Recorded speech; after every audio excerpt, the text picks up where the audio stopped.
البطارية حاليا يعني فيها مشاكل كتيرة قوي. الناس بتشتكي ان هي البطارية في الجو الشتاء ده ما بتقومهاش وكده، وطبعا مع غلو البطاريات طبعا مش هنعرف نغير.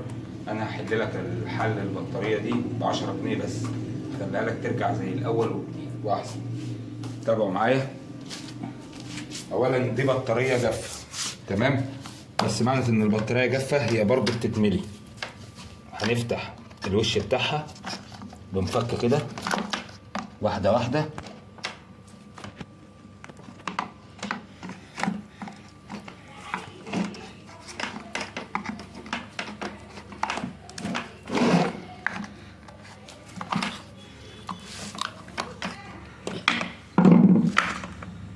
كده احنا حلينا الوش بتاعها اهو. فيه الافزان اللي بتقفل البطارية 2 4 6. الستة دول بتوع الست مخارج، 1 2 3 4 5 6. الست مخارج دول اللي فيهم مية النار. لو قربنا البطارية للإضاءة هوريكم بالكاميرا مخرج المخرج الاولاني ادي ده فاضي، وده يعتبر فاضي برضو، ماشي؟ وده يعني شغال، وده شغال، ده فاضي، تمام؟ ده شغال. طيب يعني احنا كده معانا 3 اماكن فاضيين. طب الحالة ده هنعمل فيهم ايه؟ اولا هننضف البطارية، وش البطارية كويس.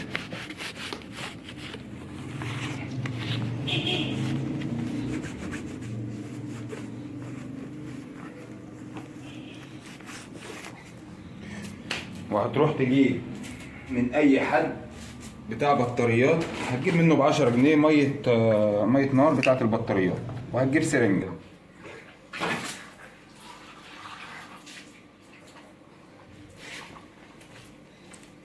هنجيب علبه نفضي فيها ميه النار. طبعا احنا معانا السرنجه، هنملى بالسرنجه وتفضي في العلبه.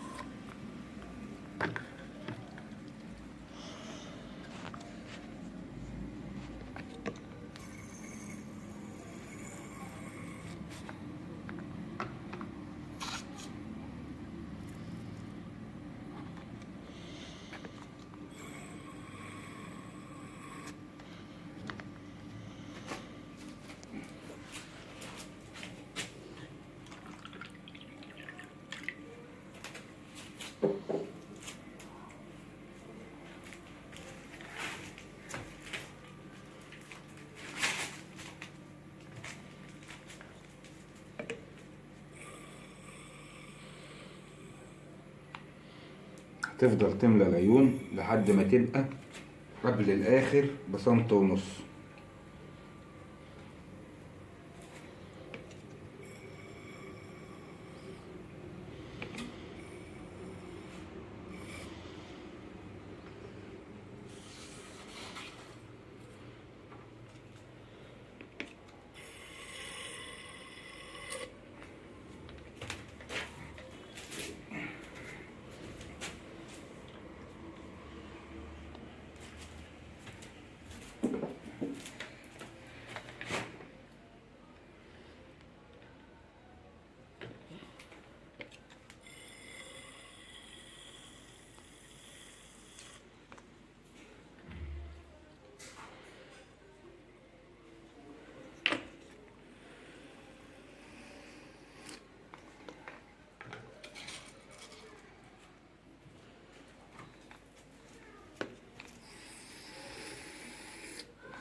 البطارية ديت كانت الصبح بترخم معايا قوي، لانها بتدور 3 أو 4 تدويرات بس من المارش، وبعد كده البطارية تنام. طبعا لما فتحتها لقيت ناقصة مية جامد قوي، وده اللي بيخلينا ما بتخزنش الشحن بتاعها. شغالة تمام واللمبة خضراء، بس ما بتخزنش الشحن اللي بتشحنه، او ما بتخزنش الكمية المطلوبة ليها لانها فاضية.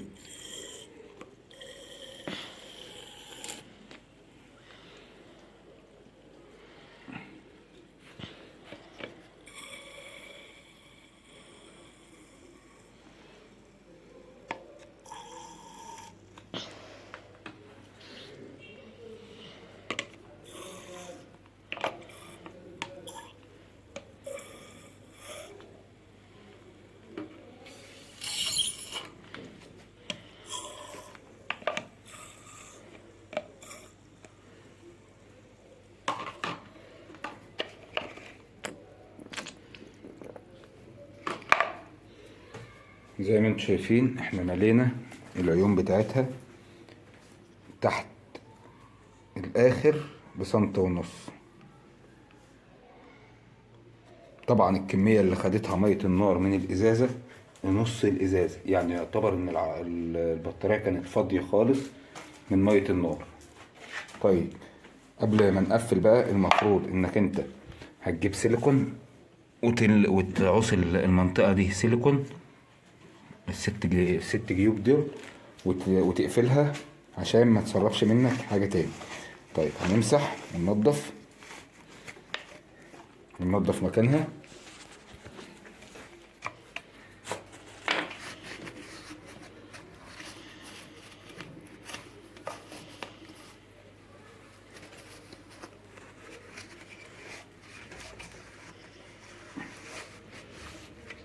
طبعا عايز تفضي ميه النار بتاعتها كلها وتغير لها ميه نار انت كامله مش مشكله، بس انا افضل انك تكمل بس ما تفضيش، لان ميه النار الاصليه بتاعتها بتبقى حلوه عن اللي معمول.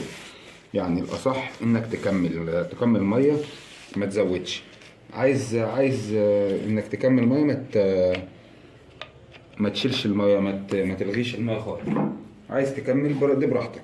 اما بالنسبه للبطاريات دي، بطاريه النسر مفتحه كده، في بطاريات ما بتلاقيهاش مفتحه، بتجيب مكوه اللحام وتخرم في كل علبه خرم بمكوه اللحام، وتملى بالسرنجه، وبعد ما تملى فيه مسامير بلاستيك بتاعه الاكسدامات بتاعه الفيرنا والحاجات دي، بتشتريها من اي بتاع قطع غيار، وتربط البتاع ده، وتربطهم مكان الاخراج، بحيث انك لو حبيت تزود تاني تزودها كده.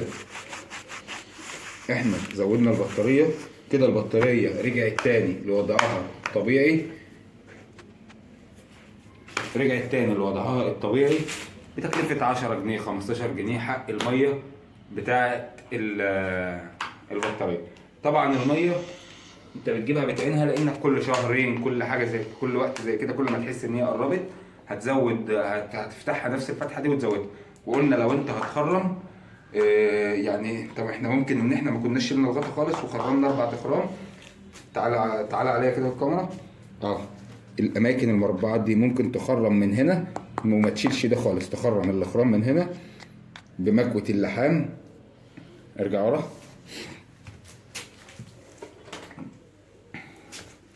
بمكوة زي دي كده، او بمسمار سخن، وهتخرم 6 خرام على ال6 غرف. تمام. بعد ما تخرم بتجيب المسمار اللي انا قلت لك عليه بتاع الفيرنا ده وتربطه. تجيب المسمار بتاع اللي هو بتاع اكسدام الفيرنا، مسمار بلاستيك. تمام. بيجي بالصماله بتاعته او بالورده بتاعته، بتبقى بلاستيك مطوله كده. شيل الورده والوظ المسمار، ركبه، هتبقى معاك البطاريه تمام ورجعت جافه تاني. مش ميه نار، بس انت هتزودها يعني كل فتره كده هتزودها شويه. طبعا الحل ده احنا عملناه لان الاسعار بقت غاليه جدا بتاعت البطاريات. وطبعا في الشتاء التدوير بيحتاج، يعني روح العربيه في الشتاء البطاريه، يعني العربيه بتبقى بارده وبتبقى رخمه معانا، على ما تدور العربيه بتسحب، بتستهلك كتير قوي من البطاريه. فحلها ان احنا نعمل كده، هتحافظ معانا على البطاريه باذن الله. كده يبقى احنا حلينا مشكله البطاريه. تمام، زودنا لها ميه النار. طبعا انتوا شفتوا البطاريه دي كانت بتدور معايا 3 أو 4 مرات بس في التدوير الصبح وتيجي نايمه، ولما فتحتها اكتشفت الموضوع ده. طبعا هي بطاريه النسر عندي لقيتها مفتحه كده، يعني يعتبر بتتزود. فاحنا هنتابعها بالتزويد كده. البطاريه معاك اشتغلت وبقت زي الفل. جرب واشحنها بقى، واشحنها وديها على طول على اي حاجه تشحن، ولو هي شغاله شغلها على البطاريه تشحن ان شاء الله مش هتبطل معاك تاني. ودي كده نكون احنا خلصنا الفيديو ده، واي حد محتاج اي استفسار انا تحت امره. شكرا، السلام عليكم ورحمه الله وبركاته.